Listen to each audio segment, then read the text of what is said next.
Assalamualaikum warahmatullahi wabarakatuh dan salam sejahtera. Kembali bertemu dengan saya, Suparman Tampuyak. Kali ini kita akan membahas tentang kalimat efektif. Semoga bermanfaat bagi sahabat-sahabat. Setiap gagasan, pikiran, atau konsep yang dimiliki seseorang pada prakteknya harus dituangkan ke dalam kalimat. Tanpa teori pun, seseorang dapat membuat kalimat. Akan tetapi, apakah kalimat yang dibuatnya sudah benar? Kalimat yang benar pertama-tama haruslah memenuhi persyaratan gramatikal. Hal ini berarti bahwa kalimat itu harus disusun berdasarkan kaidah-kaidah yang berlaku. Kaidah-kaidah tersebut meliputi pertama, unsur-unsur penting yang ada di dalam kalimat. Kedua, aturan-aturan tentang ejaan yang disempurnakan. Dan ketiga, cara memilih kata dalam kalimat. Oke, penyampaian ini atau pendapat ini disampaikan oleh Ibu Akhadia dan kawan-kawan tahun 1984. Baik, kita lanjut. Ciri-ciri kalimat efektif. Yang pertama adalah kesepadanan, kedua keparalelan, ketiga kehematan, keempat kecermatan, kelima kepaduan dan kelogisan. Jadi ini ada 6 ciri-ciri kalimat efektif. Saudara-saudara, kalimat efektif adalah kalimat yang secara tepat dapat mewakili gagasan atau perasaan pembicara atau penulis dan sanggup menimbulkan gagasan yang sama, tepatnya dalam pikiran pendengar atau pembaca, seperti yang dipikirkan pembicara atau penulis. Baik, saudara-saudara, kita mulai membahas syarat-syarat kalimat efektif. Yang pertama adalah kesepadanan. Kesepadanan adalah keseimbangan antara pikiran atau gagasan dengan struktur bahasa yang dipakai. Ciri-ciri kesepadanan kalimat. Yang pertama, kalimat mempunyai subjek dan predikat yang jelas. Kejelasan subjek dan predikat suatu kalimat dapat dilakukan dengan menghindarkan penggunaan kata depan di, dalam, bagi, untuk, pada, dan sebagainya di depan subjek itu sendiri. Mari kita simak contoh berikut ini. Di dalam keputusan itu merupakan kebijaksanaan yang dapat membantu keselamatan umum. Kalimat ini tidak sepadan karena terdapat preposisi di pada kalimat di atas, sehingga perbaikannya menjadi keputusan itu merupakan kebijaksanaan yang dapat membantu keselamatan umum. Kemudian contoh yang kedua, kepada hadirin dimohon berdiri. Kalimat ini tidak sepadan. Kalimat yang sepadan adalah hadirin dimohon berdiri. Yang kedua, tidak terdapat subjek yang ganda. Contoh kalimatnya, orang itu wataknya jahat. Kalimat ini tidak sepadan karena di sini terdapat dua subjek, yaitu orang dan nya.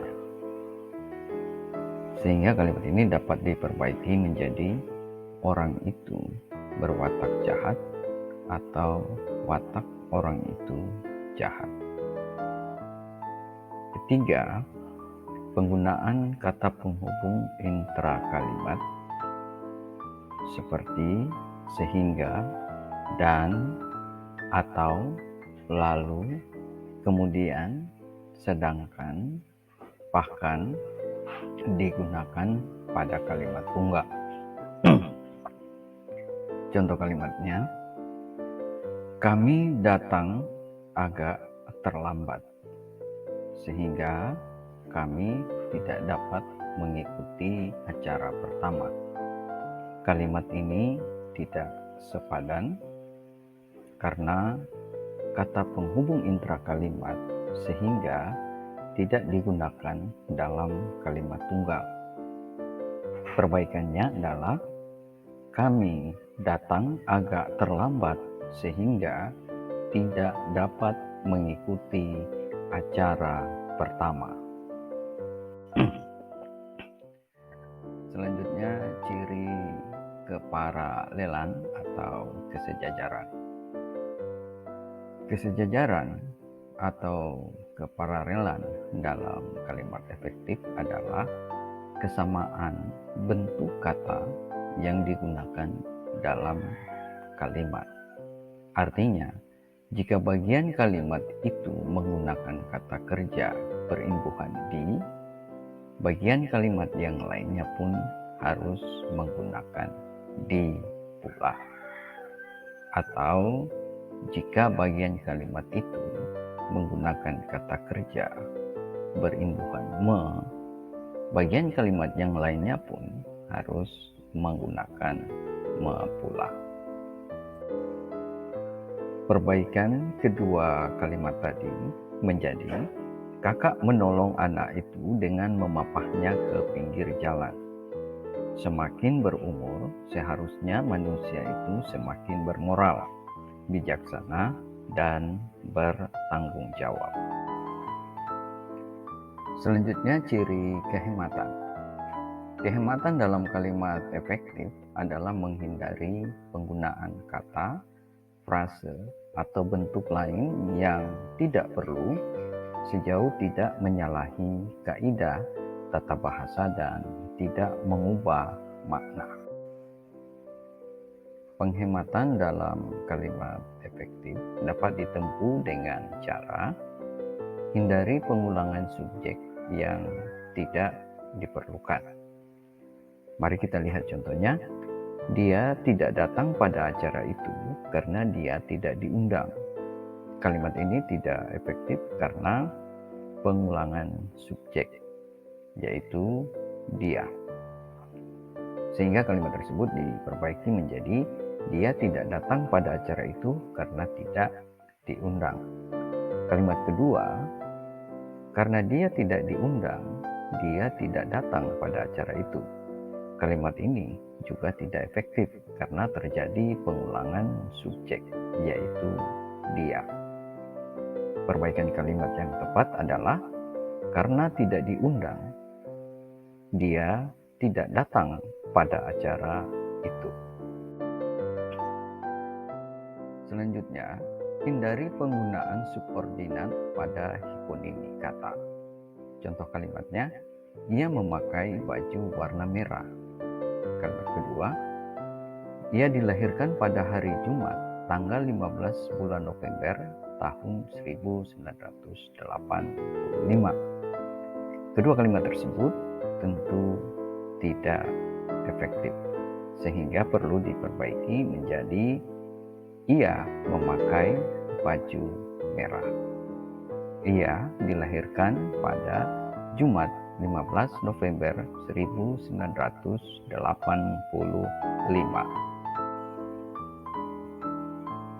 Yang keempat, Hindari penjamakan kata-kata yang sudah berbentuk jamak.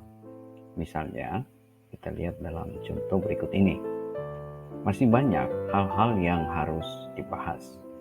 Para tamu-tamu undangan sedang menikmati hidangan. Pada kalimat pertama, banyak menyatakan jamak, hal-hal juga menyatakan banyak.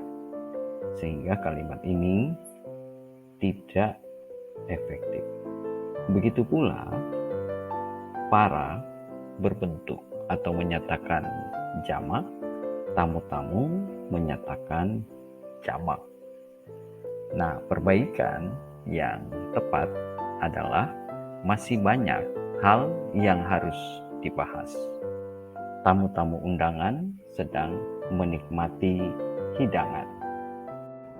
Ciri kalimat efektif selanjutnya yaitu kecermatan.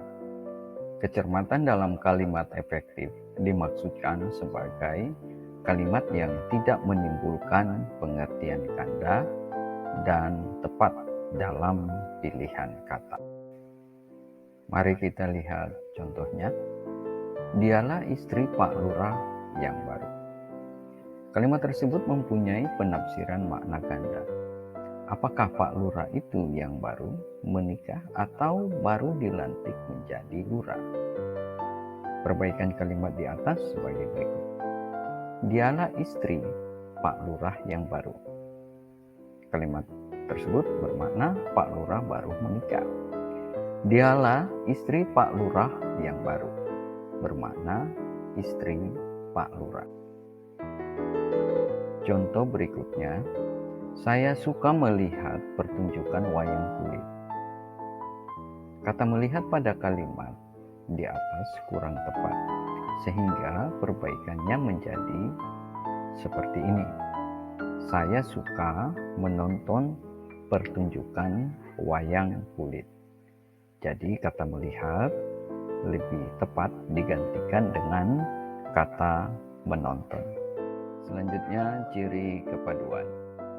Kepaduan dalam kalimat efektif dimaksudkan sebagai kepaduan pernyataan dalam kalimat itu sehingga informasi yang disampaikan tidak terpecah-pecah. Ciri-ciri kalimat yang padu. Pertama, kalimat yang padu tidak bertele-tele. Perhatikan kalimat berikut. Penetapan bahasa kesatuan kita sangat mudah, pada mana masing-masing perjuangan di mana rakyat Indonesia yang tersebar dari Sabang sampai Merauke yang senasib, seperjuangan, serta satu cita-cita, maka karena kesadaran tadi disertai pemikiran, maka rakyat Indonesia menetapkan bahasa nasional tersebut sebagai bahasa kesatuan. Kalimat tadi terlalu panjang dan bertele-tele. Perbaikannya adalah sebagai berikut. Penetapan bahasa Indonesia sebagai bahasa kesatuan kita sangat mudah. Hal itu disebabkan oleh karena pada masa-masa perjuangan, rakyat Indonesia yang tersebar dari Sabang sampai Merauke merasakan senasib, seperjuangan, serta satu cita-cita. Dengan kesadaran itu dan disertai pemikiran yang mantap, rakyat Indonesia menetapkan bahasa Indonesia tersebut sebagai bahasa kesatuan.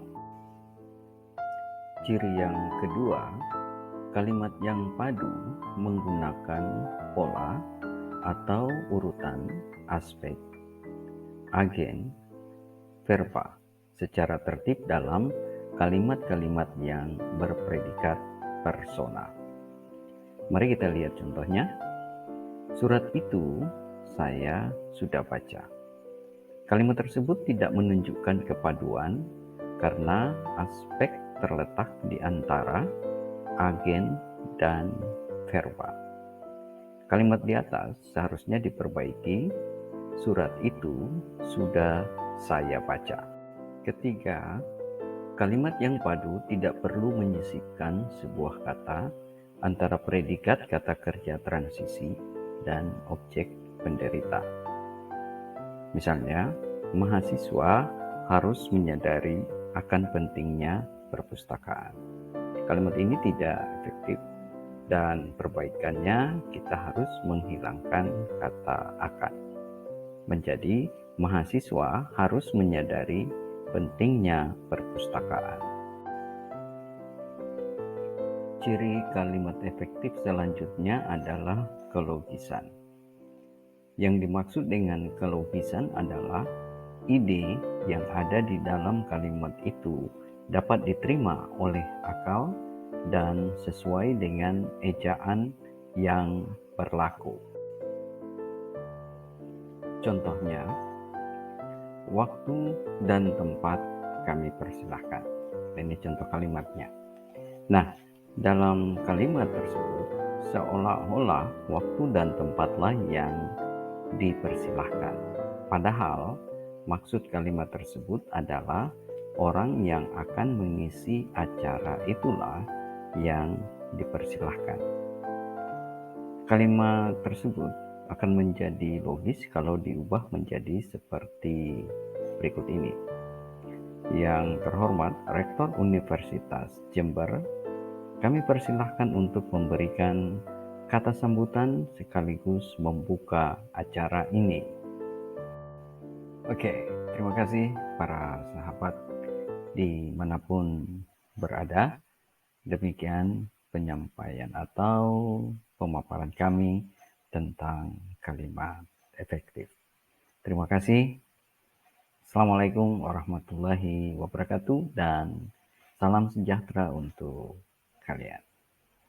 Terima kasih.